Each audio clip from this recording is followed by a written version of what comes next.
Back here in Seoul, the Preparatory Committee tasked with establishing a foundation for Korean victims of Japan's wartime sexual slavery held its very first meeting today. But not without controversy following remarks by the committee chair that the money provided by Japan under last year's landmark agreement cannot be considered compensation. Now, the nature of this foundation, the controversy surrounding the Seoul-Tokyo settlement struck last December, and differing views on in which form compensation should come. Our Connie Kim reports. Korea on Tuesday launched a preparatory committee tasked with establishing a foundation for the victims of Japan's wartime sexual slavery, a step toward implementing the landmark Comfort Women deal reached by Seoul and Tokyo in December. Under the agreement, the two countries agreed to establish a foundation for the surviving victims, while Japan pledged an apology and a contribution of 1 billion yen, roughly $9.1 million to help launch the foundation. The committee will set the foundation's direction and prepare to start operations as early as next month.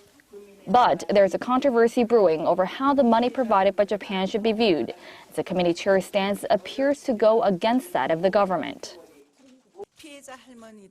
What's important is to find out what the victims really want and what it will take to heal their wounds. The money from Japan should be regarded as financial aid for healing, not as compensation. Kim later revised her statement, saying there could be many ways to view the funds and opening the door to other possible interpretations.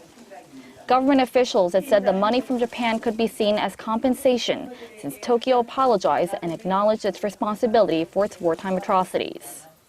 Seoul's foreign ministry reiterated the stance on Tuesday.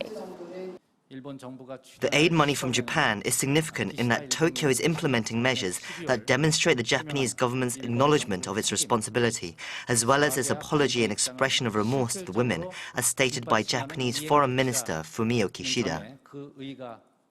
The launch of the Preparatory Committee is part of Korea and Japan's final and irreversible resolution to the long-standing issue between the two countries, as outlined in the December agreement. But with both the committee and the government avoiding comment on Japan's call to remove the Comfort Women statue in front of the Japanese embassy in Seoul, questions still remain about whether the foundation will really reflect the voices of the surviving victims. Connie Kim, Arirang News.